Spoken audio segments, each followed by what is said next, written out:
Let's give it some beans here. Let's see if I survive this. Ooh, a lot of wheel hop. Welcome back to the channel, ladies and gentlemen. The car we're featuring today is a 2004 Mustang SVT Cobra. And if you want to know the story about this car, you can watch my previous video. I got this car from a viewer on the channel who is a really cool car guy. He also has a YouTube channel, and I'll link all his information down below if you want to check out his channel. He's a car guy. He's a Crown Victoria enthusiast, and he reached out to me and he offered me this car for sale, and I snagged it from him. It's an all original 14,000 mile SVT Cobra, and like I said, you can check out the previous video to see when the car first arrived, and I did some cleanup in here. So today, you know, I promised a more thorough video of this car. We'll take it for a ride, and we'll do a little bit of a history on SVT Cobras, and we'll talk about the positive and the negative, the things that I like, the things that I don't like, and let's start with the obvious and the things that I like about this car. And that's the looks. I mean, look at it. Just look at this car. I have to say that the design is truly flawless. I think it's a great looking car, and it's the most interesting thing about it is that this design is still relevant today. If you wouldn't tell me, if you could produce this car today in 2022, and I think it would still look relevant, and that's how good this car looks. I don't think it has aged at all, and I think it looks very, very modern. Now, the SN95, this is the SN95 Mustang, was produced from 1994 until 2004. This is 2004, last year of production. The first generation was 1994 until 1998, and I think that design is dated. If you look at that car today, it looks dated.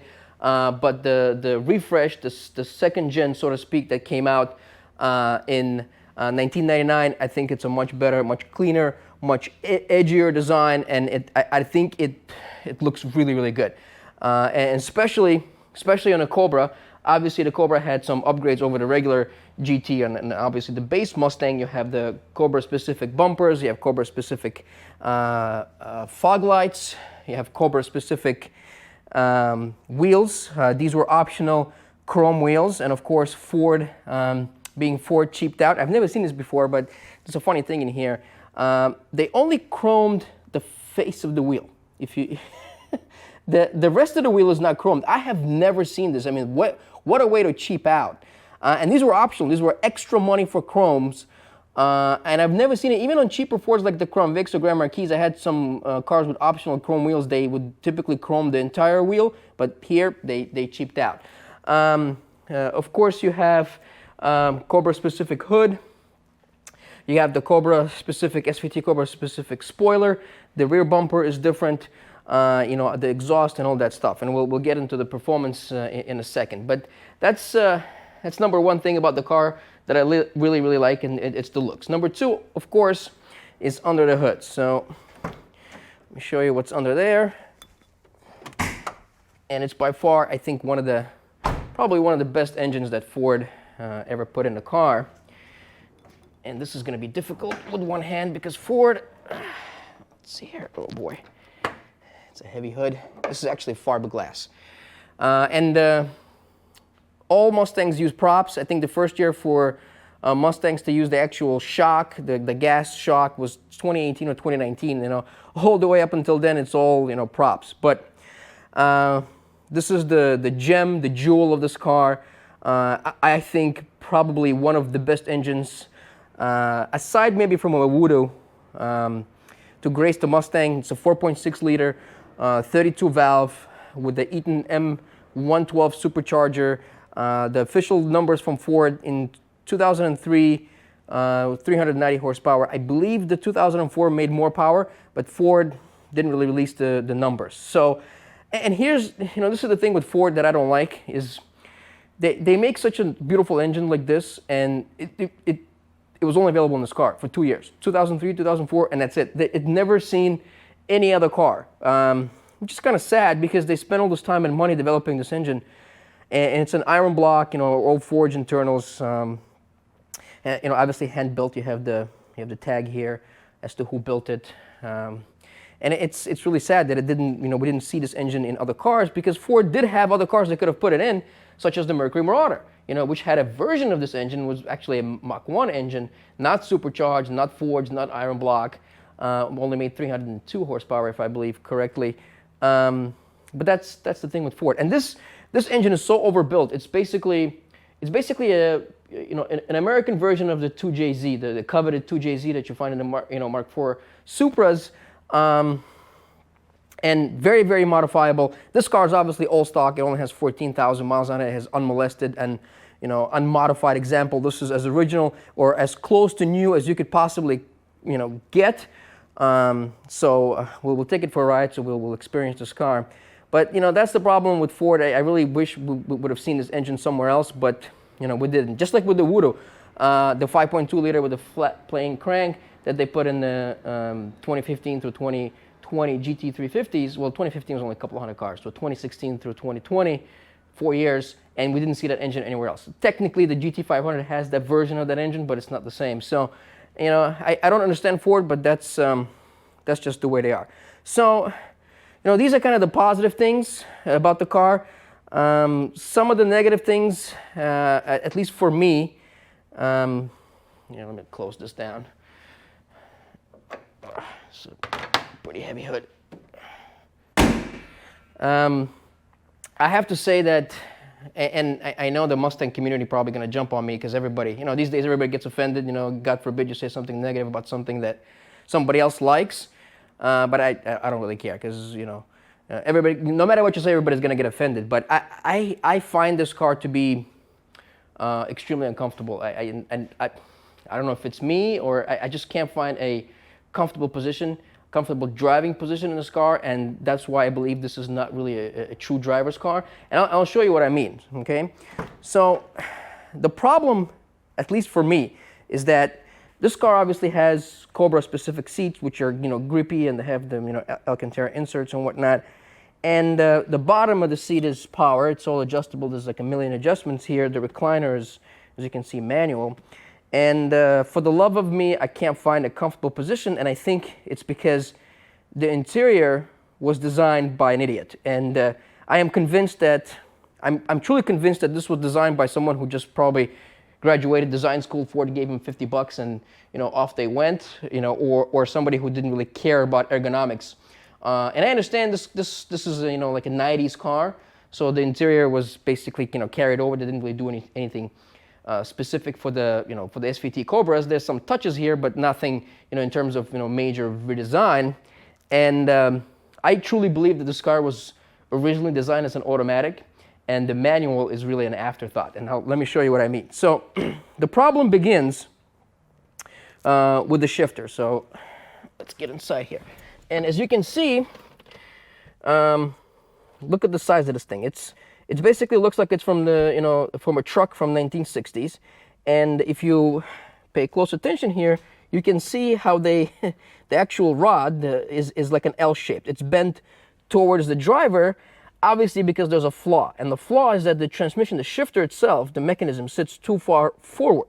So normally what manufacturers would do, they would, you know, move the shifter where it's comfortable for the driver, and then you would have some sort of a linkage. Like Porsche does that, obviously, because the Porsche has engines in the back, and they have cables running all the way to the back so you can shift. But Ford said, screw that, we're not going to do that. We're not going to redesign this. We're not going to move the shifter, because we're going to have to redesign, you know, a $5 piece of plastic and add a linkage here. So what we're going to do, we're just going to take a piece of metal, we're going to bend it, and, you know, somebody can sort of kind of reach here. And the problem here is that you have issues reaching first, third, fifth gear, because it's too far away from the driver, okay? And which this leads to another problem, okay? The other problem is the pedal placement, and let me show you. And I have never really seen this aside from the SN95 Mustangs, and I hope there's enough lighting here. As you can see, the pedal placement is extremely weird. You have the clutch first, then the brake pedal is further recessed, and then the gas pedal is further recessed, okay? I have really, really never seen this lineup before, because typically the pedals are usually in line with each other. And, you know, sometimes the gas pedal is a little bit, you know, further in, but typically the brake and the clutch is in line with each other. And this is very different, which leads me to believe again that this is an afterthought. Okay, this clutch pedal was added here, you know, after they designed the automatics, because this is really not a problem with automatics, but the pedals are sitting way too deep inside the body of the car, and they're not adjustable. So what happens is that in order for you, or at least, you know, for me, I like to be able to reach the clutch and, you know, press it all the way in. For you to reach the clutch and be able to properly depress the clutch, you have to move the seat forward. Okay, so once you move the seat forward so you can reach the clutch, and then problem number 3 occurs. Problem number 3 is that once you're reaching the clutch, and I'm still kind of, you know, it's not, you know, I still really kind of like to sit closer, but the steering column is all the way in your face, okay? The problem with the steering column is that it only adjusts up and down. It doesn't adjust in and out. So now that the steering wheel is basically in your face, and believe me when I tell you, if you're in an accident, the steering wheel is going up your ass. I mean, it's going up your ass, no doubt about it. So what you got to do is, to avoid that problem, you have to, the back of the seat, you have to, you know, have to lean back. You got to have kind of like a gangster lean here. So I had to recline this further, like I'm sitting here like Luda. And what happens is that now you have an issue reaching the shifter, because you're reaching for the 3rd and 5th, and you're going to see that, you know, when I start driving it. And my back starts to hurt. I mean, 5 minutes in this car, and I can't drive it. So, and that's really my complaint with the ergonomics. They really didn't give it any thought. And we're not even talking about like the radio. Forget about this. Radio, climate controls, these are in a different zip code for you to reach them. I mean, every time you shift the gear, you have to kind of lean forward. So, but that's, you know, obviously it's a 90s car. The interior is nice for 2004, but it's, you know, it's really cheap. And I understand that people didn't really buy these cars for luxuries or, you know, interior quality. You bought this for the performance, which this car has. But that's kind of a, you know, that's a problem for me at least. I really don't think this is a, you know, this is a driver's car, because it is very difficult to drive, and the clutch in this car has got to be one of the heaviest clutches I have ever experienced. It is really heavy. I mean, I've driven some cars with heavy clutches like a Diablo or a Countach. I mean, this trumps that. It's very heavy, so God help you if you're stuck in traffic. So let's take it for a ride and see how it does. So the brief history of the SVT Cobra, if you're interested, they were made from 1993 until 2004, and if you want to see videos of other SVT Cobras, I actually did a video about a year ago with the 1993 SVT Cobra that only had 600 miles. The car was pretty much brand new. I'll link that video below so you can take a look. I also did a video with the 97 Cobra. We'll also link it below if you want to take a look. There's a lot more information there about the history. But getting back to this car, as you can see, I don't know if you can see it on video, I'm having trouble, you know, reaching the 3rd to 5th gear, and it's obvious after you start driving this car that there's an issue with the ergonomics of this interior. But all is forgiven the minute you step on the gas and you hear that supercharger whine. You kind of forget about all this crap that I was complaining about, but then, you know, the reality kind of sinks in, and it starts dawning on you. I mean, it's, again, these are all complaints that I personally have. You know, somebody else who might be taller or might have you know, longer legs might not experience these issues, but I personally just can't find a comfortable position in this car. I did have a 96 Cobra that I use as a daily driver, but the seats were different in that car, so they were a lot more comfortable. They were flatter, they didn't have these cushions, and they were not as grippy, so that car was a little bit more comfortable. But regardless, so the differences between this car and obviously the regular GT. Oh, you're gonna kill me here, buddy. You know, Ford did some modifications to the car. Obviously, to the suspension. This car has independent rear suspension. There are modifications to the front suspension, etc., etc. Honestly, I don't feel that that's enough. I think the engine overpowers the suspension. The handling in this car is not very good. I personally don't feel confident taking sharp corners in this thing. And to be honest with you, this car scares the crap out of me. It truly does. It's an animal, and I honestly feel this car reminds me of a first-gen Dodge Viper. That's what this car reminds me of. It's very unfiltered, very raw experience, and I think this was designed for the track. Was not really designed to be a street car. And I'm not a professional race car driver. I'm sure somebody can come in here and drive this car the way it was meant to be driven. I am honestly scared. The other thing is that, like I said, the clutch is pretty heavy. The pedal placement is ridiculous. Heel toe is almost impossible for me. Again, a professional race car driver might have a different opinion about it, but I really think this is mostly like a drag car. It's like a straight line performer because handling is, non-existent. I don't feel confident taking corners in this car. And in reality, what this car feels like, if you want to describe it, it feels like a collector for like a loan shark. It's like a bouncer that goes door to door and breaks kneecaps and knocks teeth out. That's what this car feels like. It's extremely wild and untamed. There's a lot going on here, and that's just the way it is. I'm scared. I'm honestly. I don't feel scared, pushing like a 600, 700 horsepower Ferrari to its limits. This car, I don't have the skill, the driving skill to be able to get out of a spin, or if I lose control, I end up in a tree somewhere. And, I'm not brave enough to do that. But that's just me. So let's give it some beans here. Let's see if I survive this. Ooh, a lot of wheel hop. Woo! You see, like, it's like a truck. I mean, that sound, holy shitbox. But you see what I mean? Like, it's the shifter is notchy as hell. I mean, I like that, but it's just like my back is already hurting, and I gotta. It's a workout. Holy crap! This is a workout. It's fun, but it's fun in moderation. I guess that's the key. That's the word that I'm looking for here. The engine is out of this world. The sound that it makes is absolutely phenomenal. I think the exhaust is a little bit too quiet. Probably could use a louder exhaust. There's aftermarket for all of that. You can remedy pretty much 90% of the problems that this car has with the suspension modifications. You can get more power out of it. You can do a short throw shifter, all that stuff. But we're talking about the car as it came out from the factory. This is, again, as close to new as you can get.